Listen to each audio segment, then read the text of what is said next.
he envisions time as the very tip. Yeah, I also felt it that I was deep in the heart and using a navigational heart system Of a vortex similar to a tornado. And the closer you get to that tip, the harder time becomes, and thus, to a certain degree, the more malleable it becomes to the consciousness field. Yes, I experienced the last week that it is more and more possible to bend consciousness, to bend time, and to bend space. And this is one of the reasons that I am studying so diligently in the practice of Aikido. I think we need disciplines in order to gather our tools and our techniques and refine them. Much of what has been passed down to us may not be applicable in this particular time. I also study Wing Chun. Oh, very good. And you guys are very close to Costa Danos in Greece with his Nikung connection to John Chang in Indonesia. Hi, Cliff. One thing that's really probably stuck out in my mind more than anything was about the UV rays coming in affecting our plant sources. And I was wondering if you knew any kind of new technology that was coming forth that we could protect our plants besides doing something like greenhouses, if there was some kind of alchemic solution to it, that we could have some kind of solutions to put on our plants, or anything that could help us to shield this incoming rays from the plants and from us as well. Obviously, you're not German.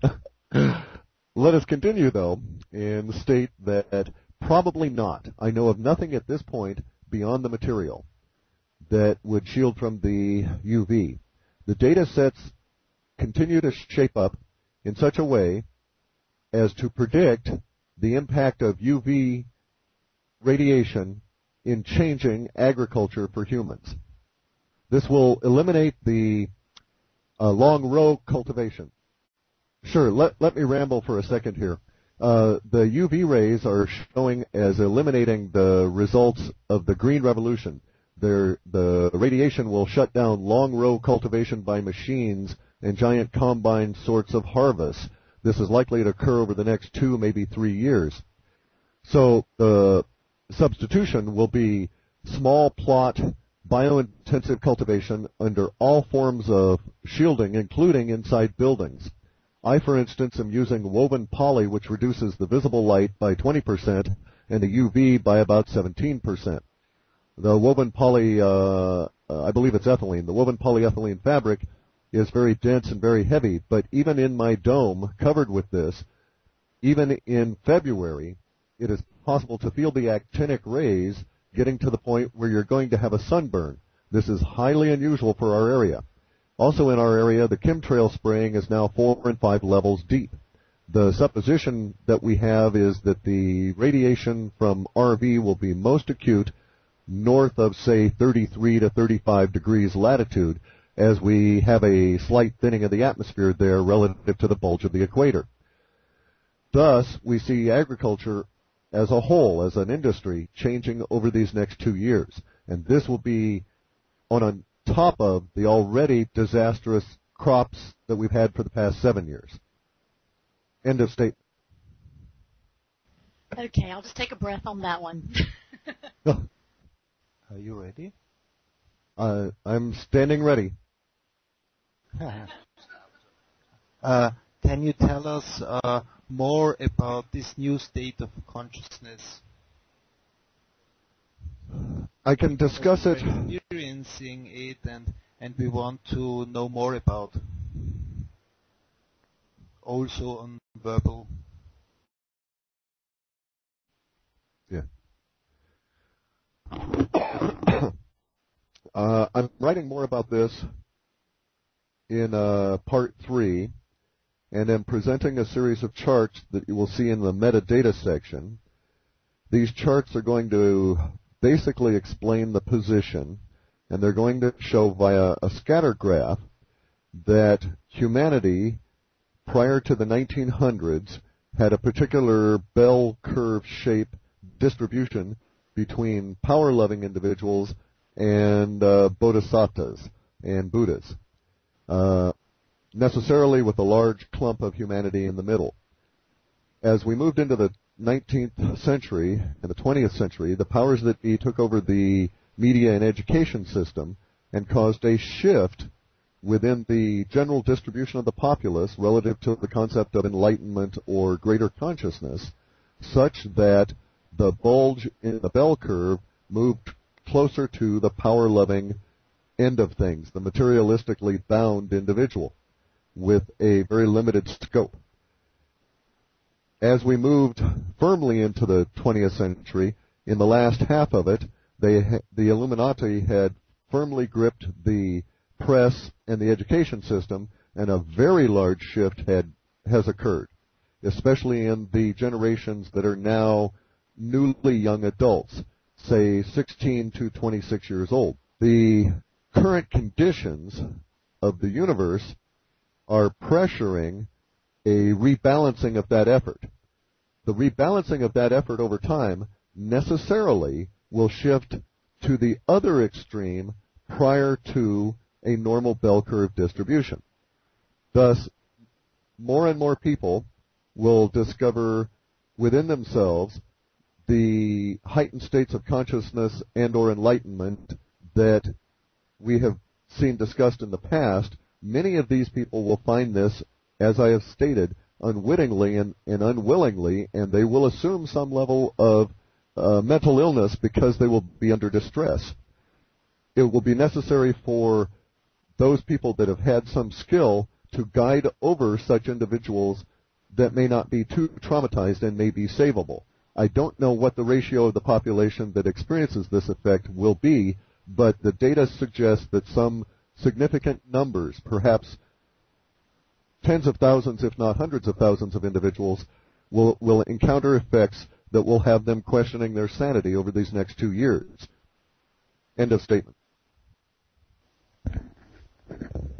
Yes, thanks, Cliff. This is Michael again speaking. This is almost a little bit word by word what I told Carrie Cassidy at some point when I said people will lose it, and then they will also know that they are losing it, and then there will be the others who have passed through the next level.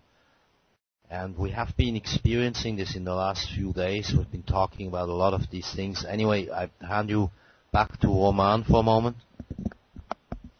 Yes, I'm just continuing where Michael stopped.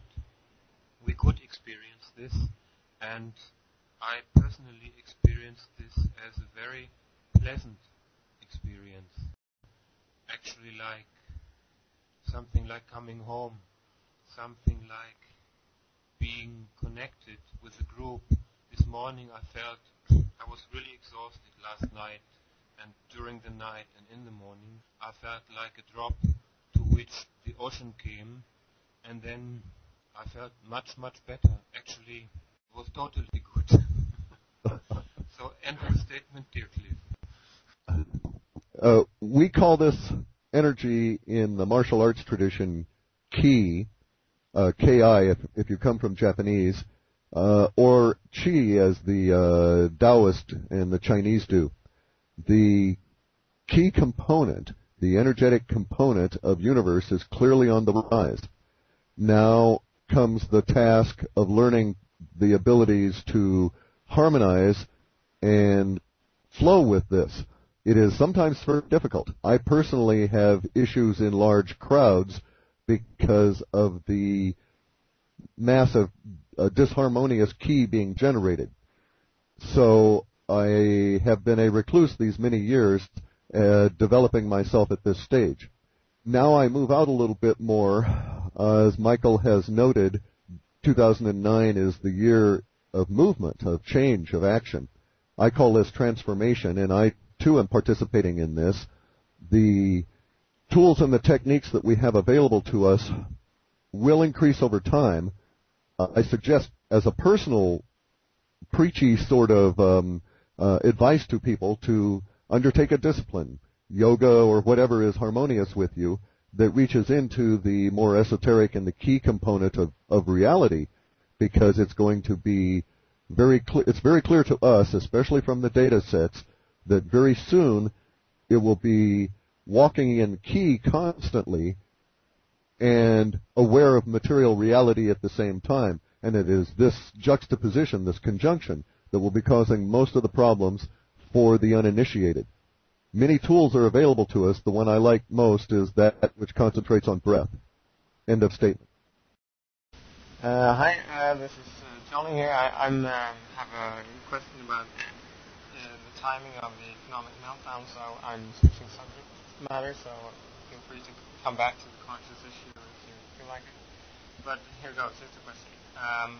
My question is if you could comment on sort of the timing of a ripple effect of the economic meltdown as, if you will, an epicenter in Washington or New York, and how it sort of goes through and sort of affects the Eurozone, Asia, Africa, and Russia, and so on.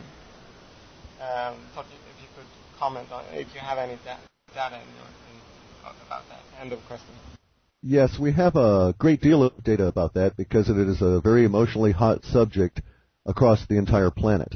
The issue stems from the actions of the minion class, not the powers that be.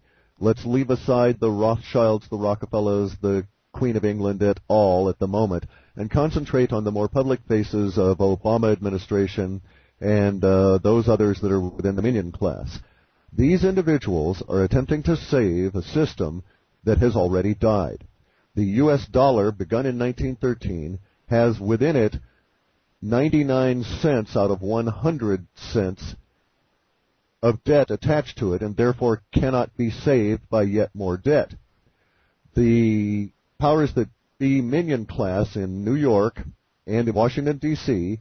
are attempting to dig their way out of a hole and will result only in increasing the size and the scope of the hole. The ripples that will occur from that will extend from where we're at now through to the end of February 2011. The most acute part of this phase will initiate in fall, as we say, sometime around or after November 5th, but there will be some form of trigger incident on October 26th. Prior to that period of time, the large summer of hell awakening occurs as more and more of the populace under the control of the minion class, that is to say the US of A, Britain, Australia, Eurozone, South America, Asia, Russia, and Africa, in that order, gradually become aware that their entire life's work has been eliminated through the actions of these very few. Further revelations will come out that will cause separation between the minion class and the larger populace of the planet. Bear in mind now that this effect on the populace will not be equal. There will be